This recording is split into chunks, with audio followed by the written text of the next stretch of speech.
Vous savez que le monde des courses est un monde sportif et puis un monde sportif qui attire d'autres sportifs. C'est vrai qu'on voit beaucoup de grands noms du sport s'intéresser au sport hippique. Avec nous, nous avons Éric Blondel aujourd'hui. Éric Blondel, bonjour. Alors vous êtes un ancien triple champion de kickboxing. De kickboxing. Impressionnant. Prenez bien votre micro, on me dit, voilà. Bien le mettre, voilà. Voilà. Et vous êtes maintenant, vous êtes conseiller du président du club de Saint-Étienne. Collaborateur. Voilà. Collaborateur du président du club de football de Saint-Étienne. Et vous avez un livre qui va paraître la semaine prochaine, dont je le montre tout de suite. Il paraît le 6 mai, ça s'appelle L'Appel du champion.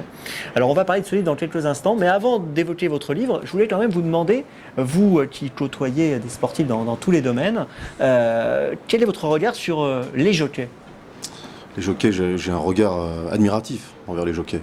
Je connais bien Stéphane Pasquier, j'aime beaucoup Dominique Boeuf. J'apprécie beaucoup Michael Delmarès. Je trouve que c'est un sport très très difficile. D'ailleurs, à ce sujet-là, je pense, à mon avis, qu'il y a quelques jockeys qui doivent bien vivre de ce sport, mais qu'il y en a d'autres, d'où l'intérêt de ce livre, qui doivent avoir du mal quand même à vivre, peut-être même à survivre. Peut-être qu'ils ont des montres le matin, je ne connais pas trop ce métier, mais je ne pense pas qu'il doit y avoir beaucoup de jockeys qui vivent aisément de ce sport. Alors justement, c'est même complètement l'objectif de votre livre que je montre une nouvelle fois, L'Appel du champion. Ce que vous voulez mettre en avant à travers ce livre, c'est justement le fait qu'il y a les stars, les gens qui vivent très bien de leur métier, et puis que pour que le spectacle soit entier, il faut aussi qu'il y ait des gens qui vivent moins bien de leur métier, mais qui soient aussi présents. C'était important pour que le spectacle soit assuré. Et aujourd'hui, vous avez envie de lancer un appel et de dire attention, il faut penser à ceux aussi qui ne peuvent pas vivre complètement de leur métier, mais qui sont essentiels pour que ça marche. C'est ça en fait. Oui, c'est ça. Le but de l'ouvrage, de ce livre, c'est d'intéresser les pouvoirs publics et les politiques pour qu'ils fassent quelque chose pour les sportifs de haut niveau qui sont en fin de circuit, qui ont 34, 35 ans, qui sont en fin de carrière, et malheureusement qu'il n'y a pas eu une reconversion pour eux, il n'y a pas eu un suivi pour eux. Et je voudrais bien par la suite, de cet ouvrage, faire quelque chose pour ces sportifs-là. Si moi je peux faire quelque chose pour eux, par rapport à ce livre, si je pouvais entrer en contact avec M. Laporte ou Mme Bachelot, je le ferais volontairement. Qu'est-ce qui vous a motivé justement pour écrire ce livre avec Jean-René Mariani? Quel a été le déclic finalement? Le déclic, c'est mon parcours, car j'ai eu un parcours totalement atypique. Arrivé à 34-35 ans, j'ai eu la chance de rentrer au Paris Saint-Germain, de rencontrer Luis Fernandez, qui m'a donné ma chance pour travailler au sein du PSG. J'étais assistant pour lui, après préparateur physique. J'ai eu quand même un parcours où j'ai eu beaucoup de chance.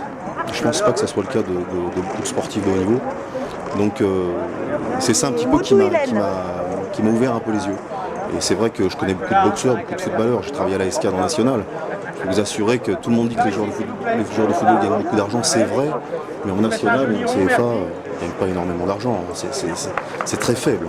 Il y a plusieurs sportifs, 11 sportifs de haut niveau qui vous ont rejoint, qui ont parrainé votre livre. Vous pouvez nous dire en gros qui est à vos côtés? J'ai eu la chance d'avoir Bernard Hinault qui parraine le livre, Stéphane Pasquier, Luis Fernandez, Jean-Claude Boutier, Roger Vachon, il y en a plusieurs, Guillaume Carner qui a été champion du monde de kickboxing et de boxe thaïlandaise.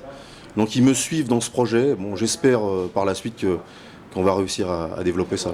Bon, en tout cas, pour vous soutenir et pour faire en sorte que cet appel soit entendu, une chose à faire, vous procurez ce livre, L'Appel du champion, donc qui paraît le 6 mai prochain. Le 6 mai, c'est gentil, merci beaucoup. Et on vous souhaite une belle réussite dans vos démarches et dans votre démarche. J'ai perdu un ami qui s'appelle Jamel, il n'y a pas longtemps, et j'embrasse toute sa famille et son frère.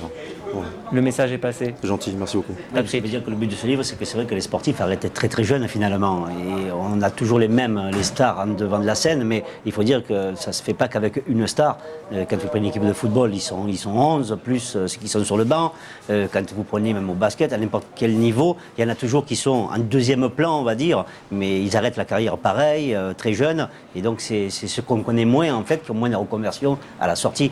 Donc c'est vrai que c'est... ça, il y en a qui sont à la grande lumière, et puis d'autres, et malheureusement, qui sont derrière. Ceux qui sont derrière, on les oublie un peu trop. On les a applaudis, puis tout d'un coup, ils sont dans l'anonymat la plus totale, ils n'existent plus. Je trouve ça dramatique. Très bien, en tout cas, le message est passé. Messieurs, on part tout de suite à Lyon, on nous attend là-bas. Merci beaucoup. Merci d'être passé sur le plateau. Merci. Tout de suite, direction Lyon, on retrouve Jefferson et Laurent Bayer.